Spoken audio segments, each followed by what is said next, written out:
Library Director here at the Virginia Museum of History and Culture, and I'm delighted to welcome you to today's noontime lecture. We wish to acknowledge the generosity of former trustee Anne Worrell, who endowed this lecture series in honor of our former president and CEO, Dr. Charles Bryan. I just want to run through a couple of upcoming events before we move on to today's program. So for any of you who are members or those who are considering membership, please tune in for Curator Conversations on February 26th, when we're going to be having a behind-the-scenes virtual look at our forthcoming exhibition on Julia Child, which will be led by the show's lead curator, Paige Newman. And on Thursday, March 7th, please join us for our next noontime lecture here in the Robbins Forum for a talk as part of our Women's History Month programming. We will host Rebecca Boggs-Roberts for a discussion on her latest book, Untold Power, The Fascinating Rise and Complex Legacy of First Lady Edith Wilson. So before we make a start on today's programming, I'd just like to remind you all to take a moment to check your mobile phones and make sure they're set to silent or do not disturb. And when that's done, we'll make a start. So while it's well known that George and Martha Washington never had children of their own, many are unaware that they nevertheless raised children together. In today's talk, we learn of George Washington as a father figure, and we'll be introduced to the Custis children he helped raise, tracing their complicated roles in American history. In turn, petty and powerful, glamorous and cruel, the Custises used Washington as a means to enhance their own power and status. As enslavers committed to American expansion and empire, they embodied the failures of a national experiment that would lead to civil war, all while being key actors in a soap opera of their own making. Here today for the discussion of this first family are Doctors Cassandra Good and Carolyn Eastman. Cassandra is an associate professor at Marymount University, where she specializes in gender and politics. She is the author of the prize-winning Founding Friendships between men and women in the early American Republic, and her most recent book, First Family, which will form the basis of today's talk. Joining Cassandra will be Carolyn Eastman, and the two will be in conversation together. She too is a historian of early America with a specialization in political culture, media, and issues of gender. Carolyn serves as professor of history just down the road at VCU and is the author of the recently published award-winning book, The Strange Genius of Mr. O, the United States Forgotten Celebrity. So the next hour promises to deliver a productive and engaging discussion. So please join me in giving a warm welcome to Doctors Cassandra Good and Carolyn Eastman. Thank you. Thank you all so much for coming. Can you hear me all right? We're dedicated to the fact that you will be able to hear us, even though Cassie unfortunately has been for family reasons, forced to wear a mask tonight. But anyway. So I think everybody should be able to hear me okay, right? All the way in the back? Great. So it's not interfering. Thank you so much. All right. So we're going to be talking about Cassandra Good's wonderful new book. And I thought that maybe to get us started, Cassie, you could just tell us more about who Washington's heirs were. Yeah, that was a question that I actually started this project with. I had come across a few different people of the next generation, Eliza and Nelly Custis, and then George's nephew, Bushrod Washington. And I thought, well, I know he didn't have kids, but there is this next generation. Who were these people and what happened to them? And I was trying to figure out, okay, so who represents the next generation of his family? And when I started out this project, I did not know the answer to that. If I looked at a family tree, which I talk about in the introduction, the people I ended up writing about in this book are not on George Washington's family tree because they were not blood related to him. The people that actually represent themselves and were famous as George Washington's heirs were Martha Washington's grandchildren, his step-grandchildren, the Custises. And just to introduce their names, they are Elizabeth Parke Custis. I'll talk about her as Eliza, so all these people have nicknames and some of them change over time. So as a kid, she's Betsy and then she's Eliza, and she gets married and divorced. So her last name also changes. So Eliza. Then we have Martha Parke Custis Peter or Patty, Eleanor Parke Custis Lewis or Nellie, and finally George Washington Parke Custis or Wash. So those are those 4 children born during the American Revolution. Their birthdays actually are 1776 through 1781. Those are the people that I discovered that even though they are not blood related to George Washington, they were the ones that presented themselves as keepers of his memory and legacy, and the ones that the public understood as being his family. Yeah, and I mean, we're in Virginia. A lot of us know about the fact that Washington himself never had children of his own. But I think maybe just in case there's anyone who doesn't know that part of the story, you could explain that. But then maybe you could also go on to talk about how, interestingly, the fact that Washington never had children of his own actually enhanced his presidency. And that's a sort of confounding sort of fact. But yeah, so if you could explain those 2 things, that'd be great. Sure. So historians believe actually that George Washington was unable to have children, probably because of an illness that made him sterile. That's, we can't prove this. That's what we think. And when he married Martha Custis, she was a young widow with 2 children. She had actually given birth to 4 children with her first husband, Daniel Parke Custis, and 2 of them had died along with her husband. So she had these 2 young children, 4 and 6 years old, a boy and a girl, Jackie and Patsy, again, nicknames, and they came to live with George and Martha at Mount Vernon. People didn't use the term stepchildren at the time, and it was very clear to the public that George Washington, he's raising these children as their stepfather, but he does not have biological children. And that is important to people. He has nephews, including Bushrod Washington, who's training as a lawyer and would later serve on the Supreme Court. That is not a biological child. And what people are worried about with the president is that there could be something like a monarchy where the president's child then takes over the office. And so it was actually comforting to people that even though George Washington was raising all these children, the idea was, and this was said certainly after he died in one of the famous eulogies for him, Americans, he had no children but you, right? That he did not have any biological children. And if you looked, there were even articles in the paper when he was becoming president saying one of the key points in his favor is he didn't have a child who could take over office for him. Now, could Wash Custis or Bushrod have done that? Potentially, but the fact that there was no biological child was really important to people at the time.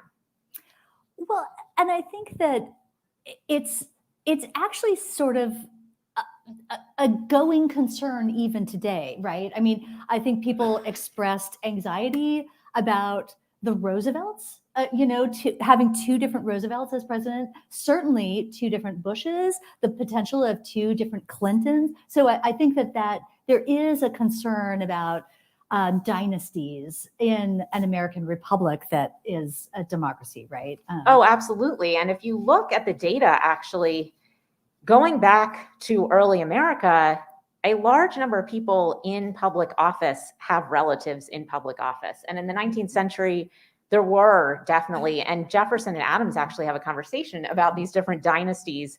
Are there more dynasties in Virginia or in New England?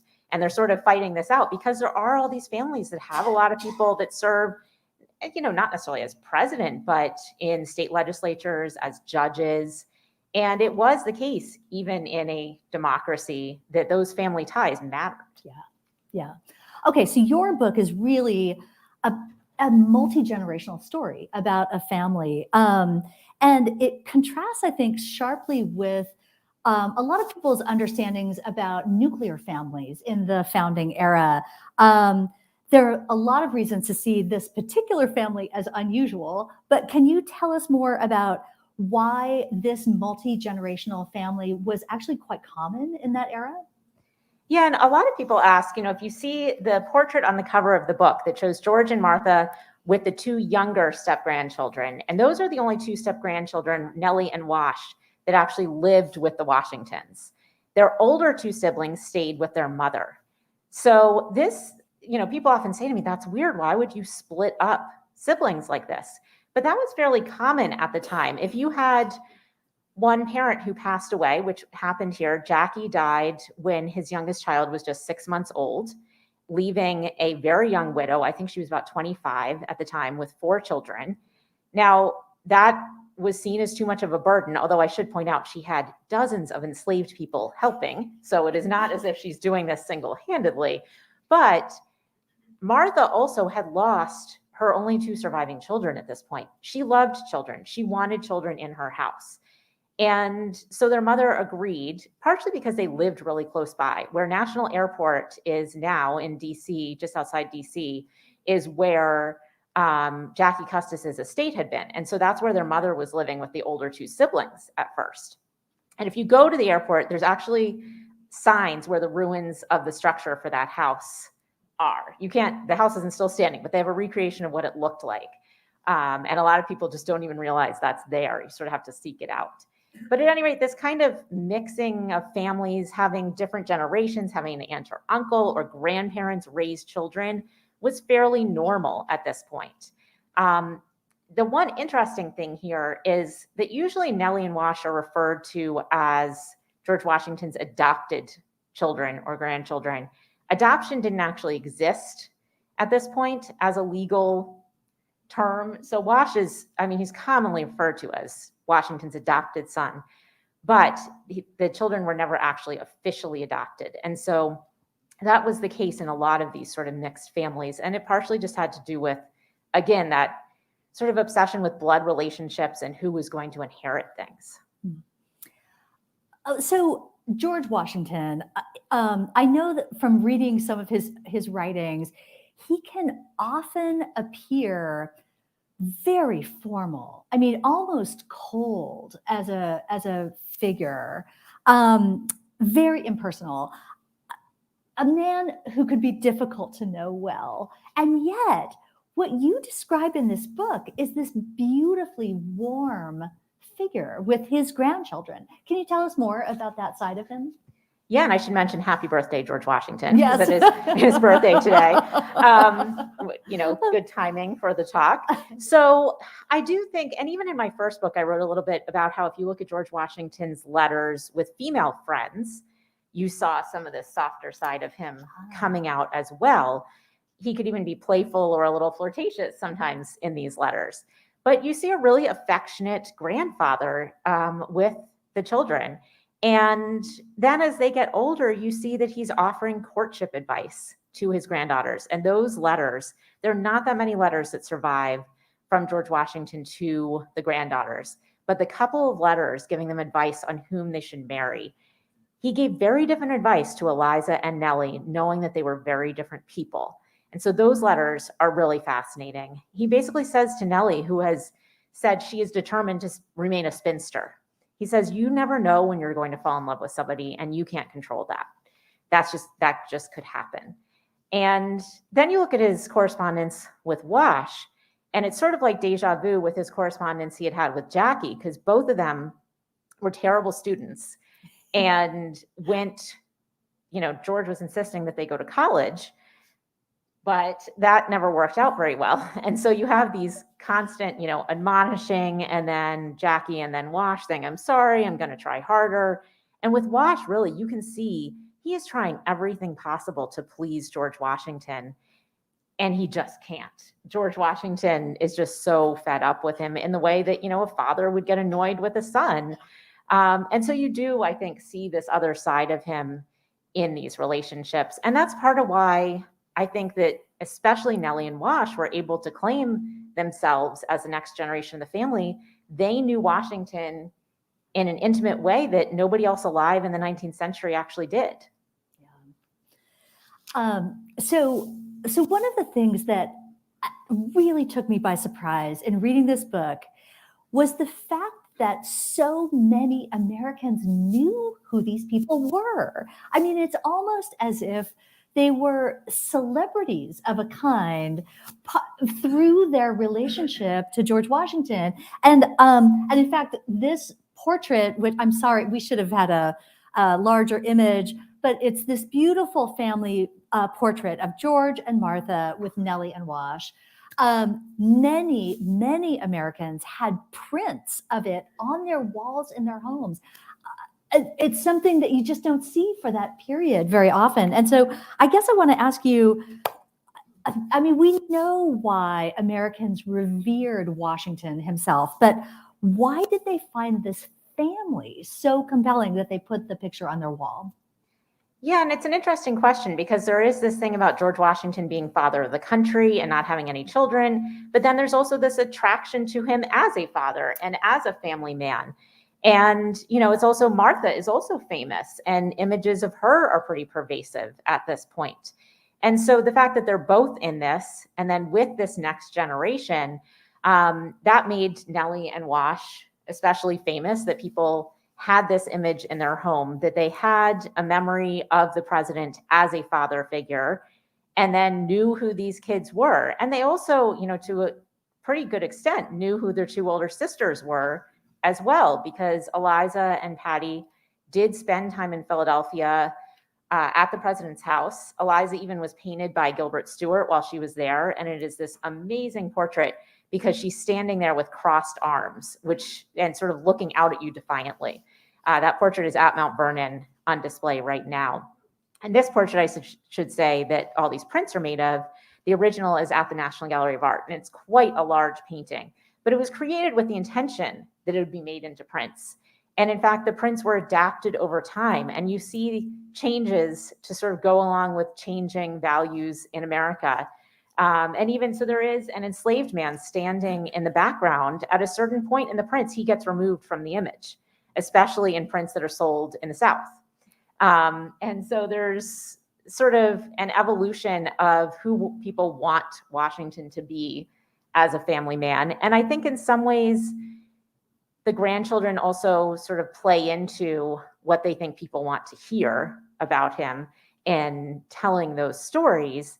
And they're always just reminding people of who they are by doing things like giving Washington relics as gifts and getting it covered in the newspaper, because that's going to remind people who they are. But I mean, Nelly is famous enough that there was a wax figure of her with wax figures of George and Martha at the end of the presidency. So this is somebody, people really knew who these people were, even though they frankly never accomplished much themselves.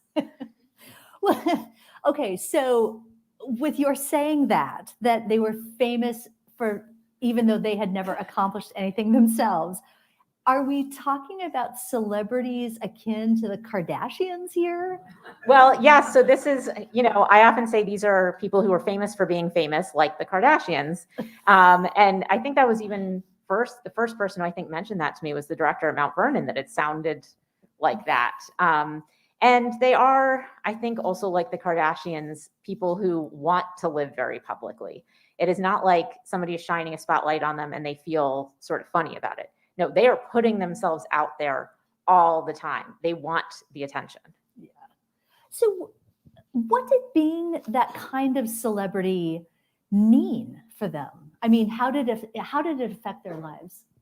I mean, you do kind of wonder whether part of the fact that Wash Custis was so unsuccessful at things like graduating college, staying out of debt, whether he felt an enormous pressure. And we do see this with a lot of the kids in this generation. A lot of the founders' kids end up being real screw-ups. A lot of them, I mean, look at Dolly Madison's son. He was in much worse shape than Wash Custis. Some of the Adams kids had real issues. A lot of this next generation could not live up to what the founders had done. And so I do think that there's some pressure there. I think for the most part, though, being celebrities made them, these people would have been fairly typical Northern Virginia planters otherwise. This gave them an entry into the highest social circles and political circles in Washington, D.C. It gave them more influence and access to important people, which they really liked. Okay, so George Washington died in 1799. Martha Washington followed several years later. And as we all know from our high school history classes, Washington made arrangements for 100 of his enslaved people to be freed upon Martha's death. But the story is quite complicated over the following decades, partly because Martha herself owned a number of additional enslaved people. So can you tell us more about what happened upon Martha Washington's death, especially the way that extended Custis family benefited from the enslaved people that they continued to hold? Yeah, a lot of people don't realize that more than half of the enslaved people in Mount Vernon were not owned by George Washington. There were people that he had rented out, and then there were also people that were owned, technically they're owned by the Custis estate, and Martha has lifetime use of them. And so there's 160 people at Mount Vernon who are intermarried with people that George Washington owns, that are enslaved there, in addition to several hundred more enslaved people on the Custises' Tidewater lands that they had had for quite a long time. And so what we see happen after Martha dies is that those 160 people are divided 4 ways among the 4 grandchildren. And the grandchildren are not necessarily paying that much attention to whether they're dividing families up. They already are having to divide families because of the intermarriage with people owned by Washington who have been freed. But then there's the extra layer that they would separate even people owned by the Custis estate. So you see things like the Lee family. So the one person freed outright, William Lee, George Washington's enslaved manservant during the Revolution. His brother, Frank, is freed, but Frank has a wife and 3 children. The oldest son ends up at Arlington House with Wash Custis, and then his wife and 2 younger children end up at Woodlawn with Nellie Custis Lewis. So the family is separated basically 3 different ways at that point. Fortunately, those are not that far from each other, but the people that went to Patty Custis Peter, the Peters lived at Tudor Place in Georgetown, but their main plantation was out in what is now Poolesville, Maryland, which now by car is about an hour.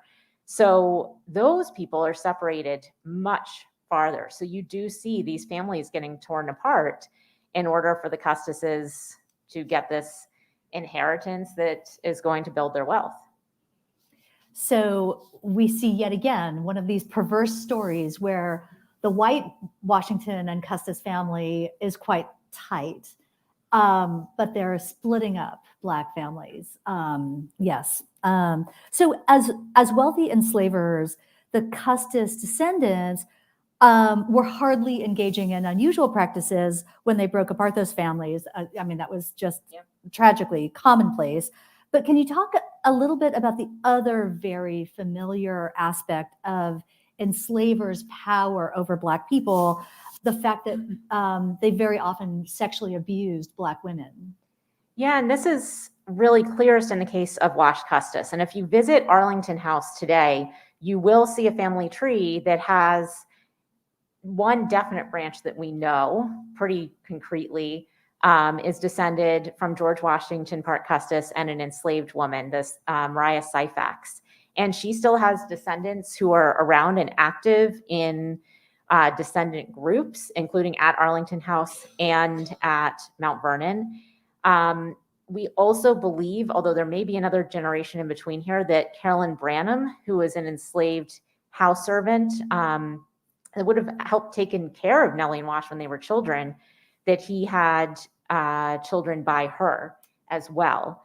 And Wash seems to have freed a number of, probably all of these children he's freeing, because he frees about a dozen kids and their mothers. And it's reasonable to think that these are all his children by enslaved women.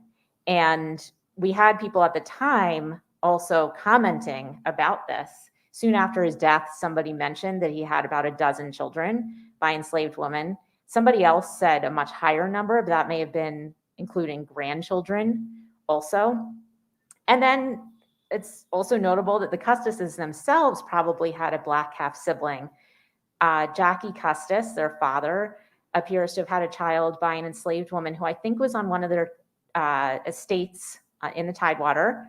She and this son and all of her other kids by the man that she ended up marrying end up getting freed later. And this probable half-brother of theirs, William Costin, becomes one of the most prominent Black citizens in Washington, D.C. He has enough money, he's actually loaning money once in a while to the Custises. He's also sort of running errands for them sometimes because he's a carriage driver for a little while, but he becomes a porter for the bank. He owns multiple properties on Capitol Hill, and the whole city turns out when he dies for his funeral. And the other thing that's interesting about him is he actually files a suit, a sort of civil rights case, when there is a new law restricting free Black people's freedom in DC. So in a way, he's fighting for these ideals of liberty more so than the Custises are.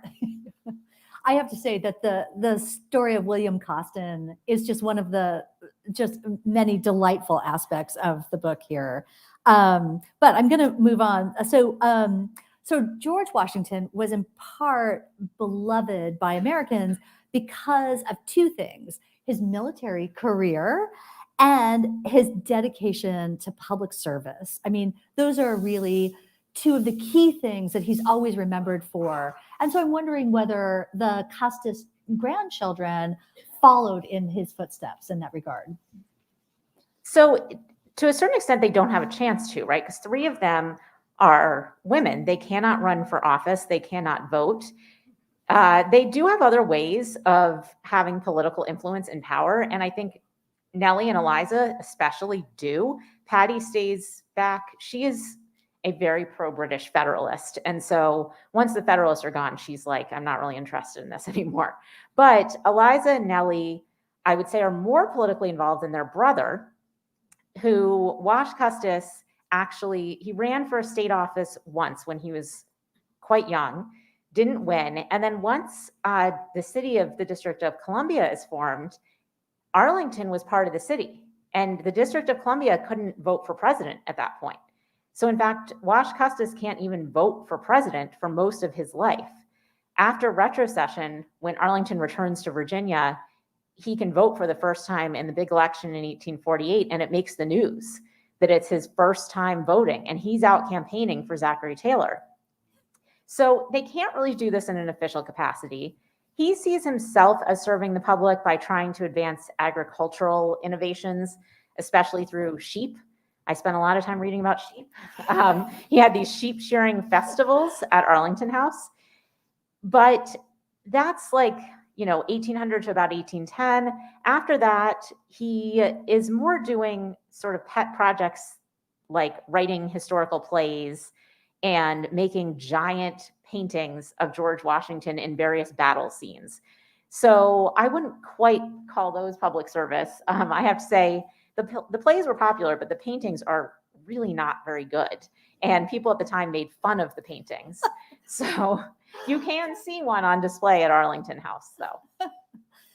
So, we're so used to thinking about the American Revolution as the founding moment of the United States. And we so closely associate Washington with the Revolution.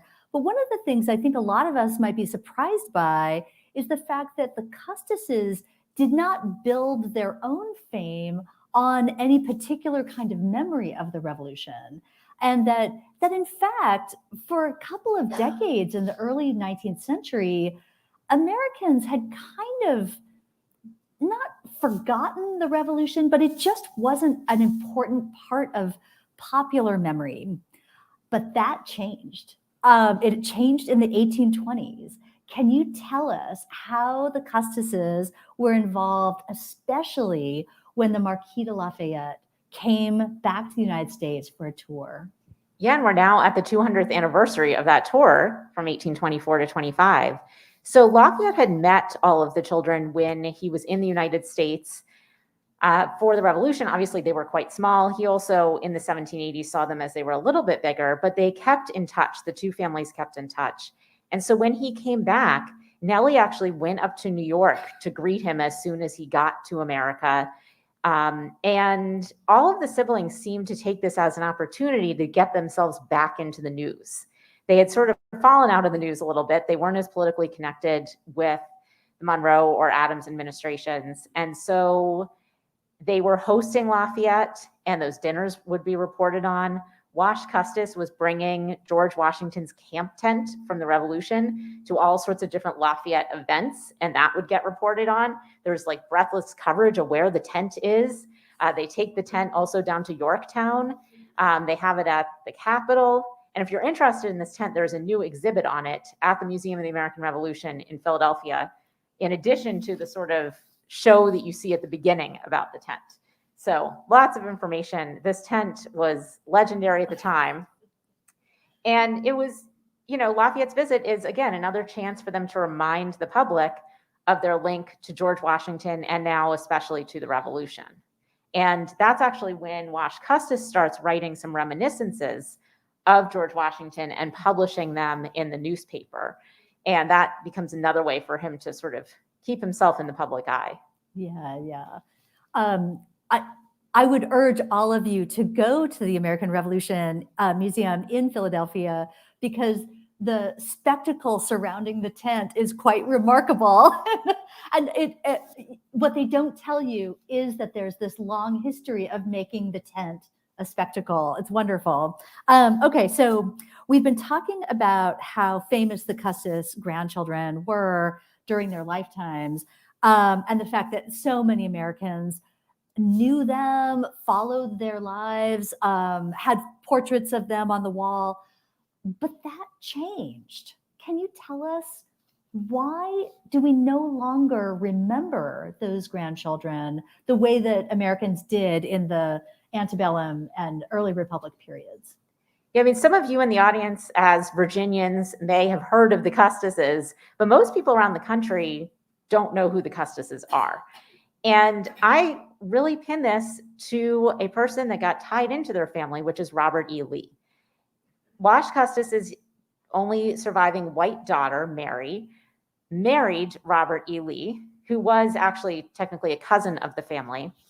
And when Lee decided to join the Confederacy and fight against the United States, certainly for the people controlling how we thought about the country in the North, this was a major betrayal, not just of the United States, but of George Washington. There's a couple books on the fact that Lee is seen as a descendant of George Washington, and because of marrying into this family. And so it is seen as betraying George Washington for him to have done this. And as soon as the Union Army takes over Arlington House, where Robert E. Lee lived with Mary after she inherited it from Wash Custis, they're talking about that house as being Robert E. Lee's house, not the Custis house, which, Lee never owned that house. And in fact, I mean, this is an issue now. There's an effort to remove the Robert E. Lee Memorial from the official name of Arlington House. And there's actually, you can read about this online, but part of that has to do with the fact, it was not Lee's house. It was his wife's house, and it was his father-in-law's house. But I do think that that was this moment of breakage. And then all of the Custis grandkids' own grandkids fight for the Confederacy. All of the grandsons do. And so I think that really sort of severs this national tie between them and the Union. Yeah. So I was quite struck by the fact that the state of Virginia is sort of a character in this book. Tell us more about that.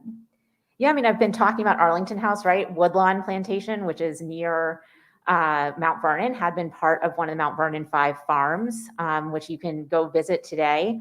And they're going to have new exhibit up there coming up later this spring, which will tell some of these stories. And Eliza herself also had a small plantation in Virginia that is now the Episcopal School. And then of course, the big source of their wealth, the plantations and the Tidewater. This family is very much tied to Virginia. The Custises had been a wealthy Virginia family for a really long time. And then also, just in terms of the actual research for this book, a lot of it was done right here at this library. There's an amazing collection of Custis papers here, particularly one from Robert E. Lee and Mary's daughter, Mary. So the Mary Custis Lee papers, a huge collection with just an incredible wealth of correspondence. So Virginia, in a way, is still the place that is keeping the memory of the Custises. Yeah. Okay, so I want to ask you about the act of writing a historically driven biography or biographically driven history, one of the two, I'm sure, because I think that many of us find that history really comes alive when we get to see it through, a group of family members or key figures. But one of the challenges is to portray these complex figures as three-dimensional human beings, warts and all. And so can I ask you, first of all, did you like the Custises? Was it important that you like them, or was it helpful to have a little distance from them as figures for you? Yeah, I think it's an interest. What I often say to this when people say, "Did you like them?" I say, I found them really fascinating, Yeah. but I did not, and I try and keep, whether I liked or didn't like a figure out of the book, but it's hard to admire them as people when you see particularly how they treated enslaved people.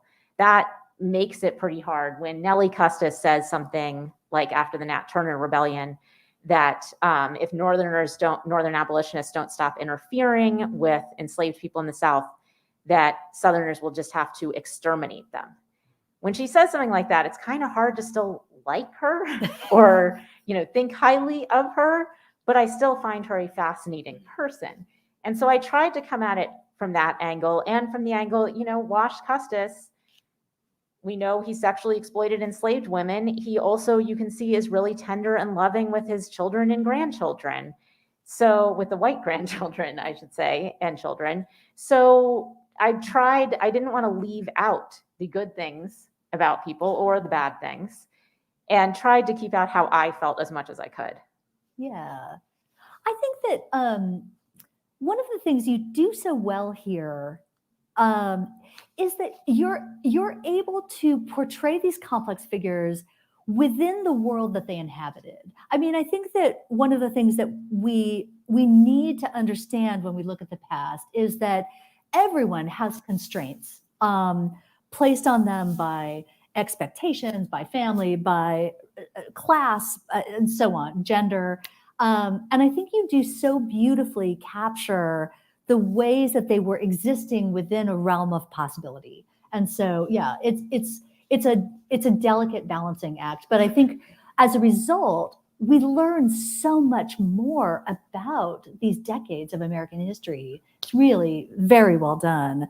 And I think that biography can be an opportunity to really understand American history through the lens of real people with, again, a few warts, but also people who got to make choices, choices that were limited by race and sex and so on.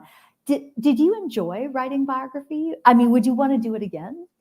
I did enjoy it because, I had actually decided after writing the first book and feeling like I was coming across all these interesting people, and I never got to dig as deeply into any of them as I had wanted to. And I thought, well, I want to do a biography next so I can really dig deep on a few people. It would have been a lot easier to do a biography of one person. I have to say, doing a biography of 4 people and multiple generations was a big challenge to keep track of. And I had all sorts of database and timeline and things that I had to use to help me keep track of things here. And the book took about a dozen years of researching. I started on this before I finished my dissertation, actually, in graduate school. So it's been, a long and challenging project, but I definitely really enjoyed it and enjoyed sort of feeling like I know these people. Yeah, yeah. Would you say to anybody in the audience that one of these figures deserves a full biography on their own? So there is a short biography that was published by Charlie Clark, who unfortunately passed suddenly last fall. And I think he spoke about the book here. He wrote about George Washington Parke Custis. So there is a short biography of him. I think, and there's a published volume of Nellie's correspondence and a very short published biography of her.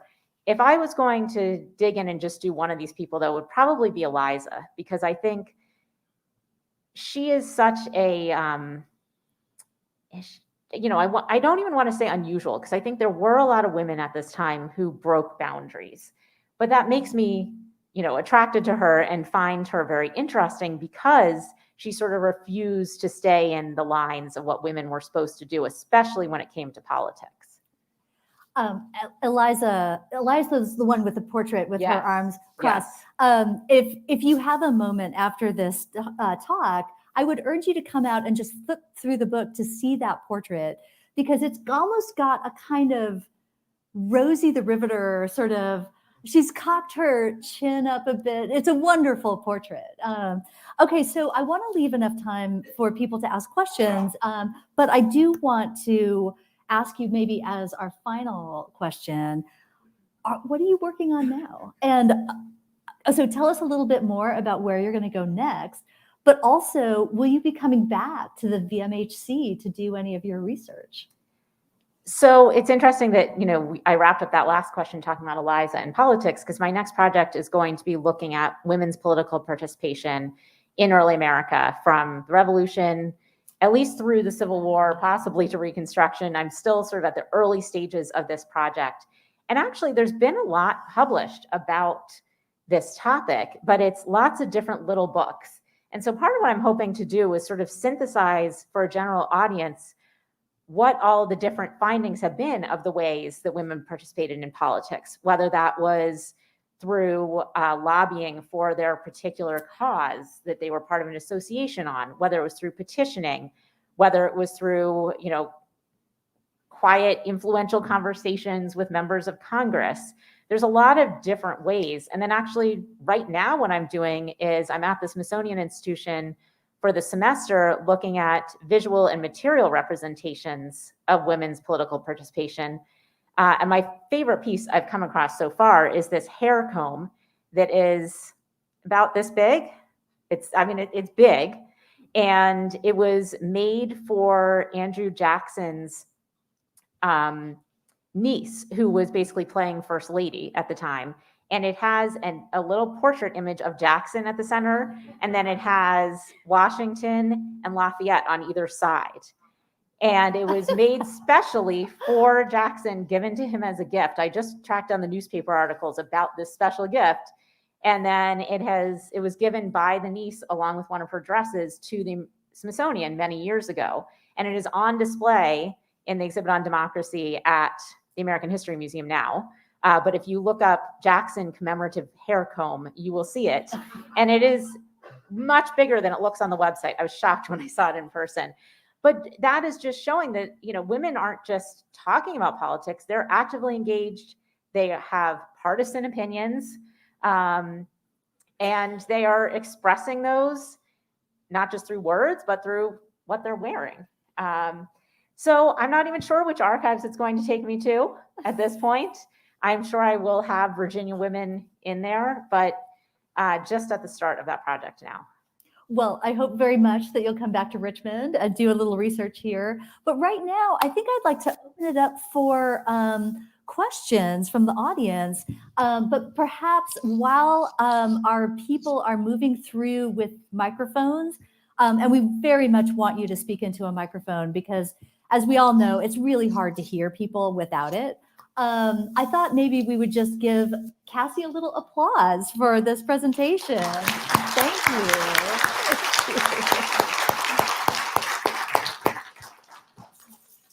Oh, here's a question. Oh, no, right behind that. Sorry. Thank you. Hello. I was wondering, it sounds like Washington was pretty disappointed in the two boys. Did he provide education for the girls? And was that the problem with the boys, was that a source of friction with him and his wife? Overindulgent, maybe? Yeah, well, so it's interesting. The overindulgent thing is basically the accusation against Martha. And George Washington actually writes a letter at one point, and there's a lot of discussion also with the kid's tutor, Tobias Lear, where he says, the problem is that Martha spoils the kids, and they're going to be insufferable when they grow up because of it.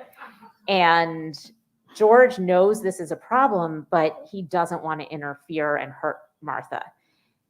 So, is Martha actually spoiling them and doing something that is causing this? That was sort of a trope about grandparents even back then, that they spoiled grandchildren. So it's not really clear. There have been people that have read this book and said to me, I think it sounds like Wash had ADD. Like he really couldn't focus in school. Is that because he knew he was already fabulously wealthy and didn't need a college degree? Or, there's no way to know. In terms of the girls, Nellie got the best education possible for a woman at that time in America when she's in Philadelphia. She's going to a school with, Thomas Jefferson's daughter. She also has separate tutors for dancing, for music, for art, and she is quite accomplished at those things. Her sisters don't get the same opportunities. But I should say that George and Martha are not paying for any of this themselves. There is money in the Custis estate. George actually gets basically allowance every year to cover the kids' expenses. And then there are specific things that get billed to the estate. So he does sometimes buy things for them with his own money, but the Custis estate is really covering most of those expenses. You've just mentioned another letter from Washington, but we know that Martha destroyed the letters. Did she do that immediately after his death or a little bit later? So, and how did that affect it? Okay. Yeah, so that's interesting. We only have basically like 2 letters surviving between George and Martha because we always sort of assumed she destroyed them. I actually located a letter from Nellie to the editor, Jared Sparks, where she says that when Martha was on her deathbed, she asked that the letters be burned. And so that is actually, now we know, this is, at least according to Nellie, that's when she did it. We don't know who put them into the fire. It may very well have been Nellie herself. Those other letters escaped because they were stuck in the back of Martha's old desk. So this wasn't that uncommon. Often people burned letters, especially between spouses. And sometimes you even see letters that say, please burn this. Obviously the person didn't, or we wouldn't have it to read that. But it was fairly common for people to do that at the time.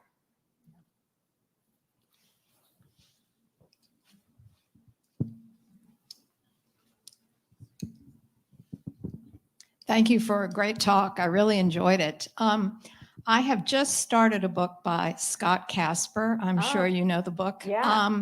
About the role of formerly enslaved people and their descendants kind of interpreting places like Mount Vernon. And I wondered if you could comment on those people, formerly enslaved people or their descendants, kind of burnishing or not burnishing this legacy of the family. Yeah, so Scott Casper's book, Sarah Johnson's Mount Vernon, is an excellent book. And I think I'm not sure when this is going to happen. He was hoping to go back to Mount Vernon, and they have a database of enslaved people up to 1800. And there have been discussions about, can we fill that out later? So when George Washington hands the estate down to Bushrod Washington, his nephew, when Bushrod comes, he's bringing his own enslaved people with him. And even though most Americans know that George Washington freed his enslaved people, when they get to Mount Vernon and meet enslaved people, they assume that they're George Washington's often. And these people sometimes go with that and tell stories about George Washington. And we think that they're probably getting those stories from people that George Washington freed that are still living in the area, because we know that a lot of them were still living in the area, especially a place now called Gum Springs, which there's a small museum there today. So yeah, you do have these succeeding generations that then are showing people around. First, it's people enslaved by Bushrod Washington, then by his nephew, who inherit the estate. And, they're carrying on the memory of George Washington through stories that are, and, does it matter that they hadn't experienced those stories themselves? Sort of open question. But we also know that the people that George Washington enslaved, it's a little hard to track down what happens to those people after they were freed. They we don't have their last names on the list of enslaved people that George Washington kept, even though we know they had last names. And we might assume they take the last name Washington, but they don't. The people that were freed in general in Virginia at this point do not take their enslavers' last names. So there's still some work trying to track down these people. There's a few that we know about. And in fact, people that are descendants of slaves from Mount Vernon, that whether they were owned by Washington or the Custis families, a lot of those present day descendants in DC know each other. There's still a lot of people in DC area, Virginia, Maryland, that are descended from people in Mount Vernon. And is it true that now Mount Vernon is having descendant reunions for both Black and white families the same way that Monticello is? I'm not sure that it's exactly this. I'm not sure that they quite have family reunions, but there is a league of descendants that participates in events at Mount Vernon. And there are also groups of descendants. If you go to Tudor Place in Georgetown right now, they have a special tour focused on enslaved people at Tudor Place that was designed with the help of descendants from there. They're also participating. You can sometimes meet one of the descendants at Arlington House. They're participating in interpretation at Woodlawn. So not exactly family reunions, but there was actually, and you can look up a newspaper article on this, there was a joint family reunion at Arlington House with descendants of the Lees. So that's Wash Custis's line of descendants, and descendants of people enslaved at Arlington House. And that was a really powerful event, having them come together. I have a question about something. I'm all the way in the back. Oh, hi. Having to do with the date of Washington's birth. Am I correct in thinking that when he was born, the calendar said February the 11th, 1732, and then there was a change in the calendar in 1752, which moved everything 11 days forward. Did Washington consider February 11th or February 22nd to be his birthday? And was his birthday celebrated as a it wouldn't have been a national holiday, but as a significant day in his own lifetime? Yes, there were George Washington birthday balls, especially when he was president. And they were on the 22nd. So that's, at least when most people considered his birthday to be. So they had these big balls. And then after his death too, they continued having Washington birthday balls. And there was also a celebration of the anniversary of his inauguration, April 30th. This is something they'd always celebrated the king's birthday. Now, when Jefferson became president, he was like, I don't want my birthday celebrated. That's a monarchy thing. We shouldn't be doing that. But it definitely was the case in George Washington's lifetime.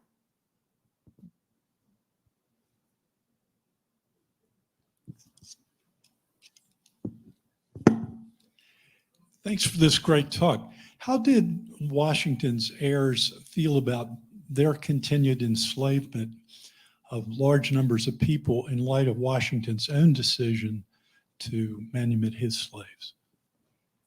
Interesting question. Thank you. So for the most part, they did not have a lot of qualms about enslaving people.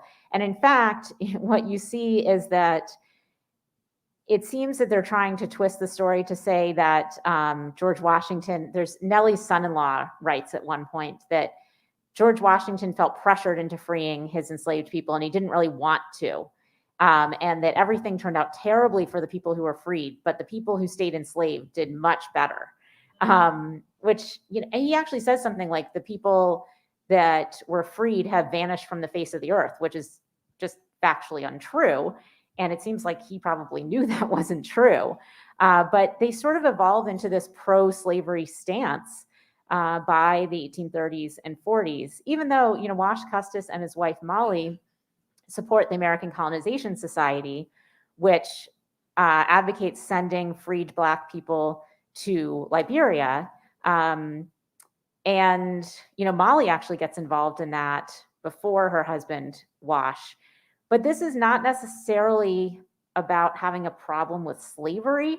It's more about not wanting free Black people to remain in America. And it is seen, certainly by Black people at the time, as a racist organization. As the abolition movement grows, it's increasingly seen as a racist organization. And I should also say, Nellie frees one person in her entire life, and that is at her death. And I have not found that Martha Custis Peter and her husband, they free one person who may have already run away and been gone from the estate for a long time. But they're really not interested in freeing people. Eliza does free William Costin and his family, but does not appear to have freed anybody else. And from what I can tell, each of the girls had 100 enslaved people, 60 inherited as their dowry, and 40 from Mount Vernon. And so, you know, George Washington's decision is not guiding how they are doing things.